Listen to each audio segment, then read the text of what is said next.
Okay, so today we are going to talk about inventory item maintenance applet.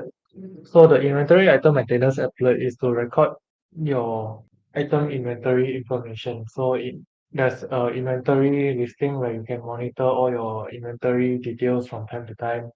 Then there's serial number tracking function where you can track your serial number movement for your items, and a stock aging report, which you can check your stock aging based on your different branches. So I'll go directly to the system. So okay, so in when you enter, it will be item. So inside item, you can see inside the item there's item information. Most of the items are coming from dog item maintenance, so you can refer to the dog item maintenance video if you are not clear on how to create the items. But basically, you can create the items from the inventory item as well. Then from here, you can link your item category. But normally, all these are done through no item maintenance. You can create a UOM, dimension, manage image. Then from here, you can see the location balance of the item. So let me find an item with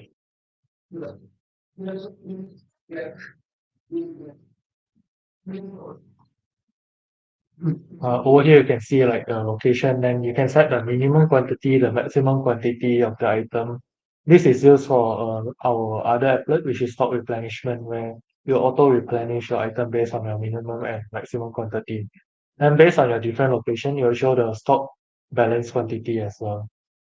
And after that, there's a company. So you shows your company and the total stock balance for your company. And last of all is stock type. So you can choose for a certain location and you can enter a date range.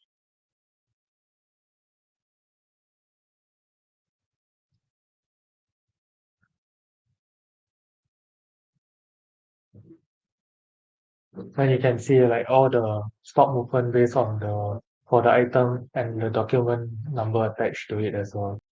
So this is for the listing.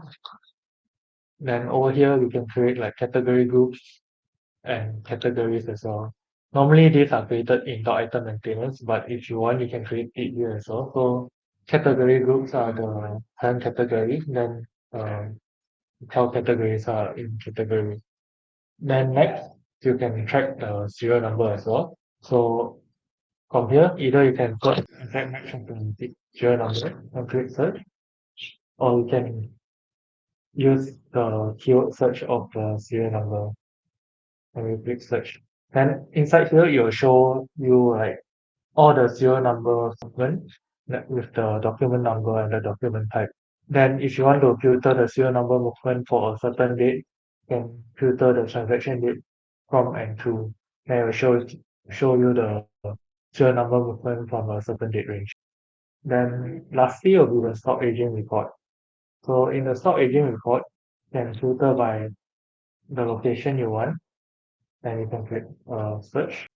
Then it'll generate all the item code. But if you don't want, you can filter like based on your item category, or you filter a certain item code and item type as well. So inside here, you can see information such as item code, your inventory, item code, your item name, and the location name, and the quantity for the location, and the aging for the item, and the value of the total stock as well. So then after you generate this report, you can either export to PDF or Excel. I think that's basically it for inventory item maintenance. Is there any question? If there's no question, then I think we can end the presentation. Okay, thank you.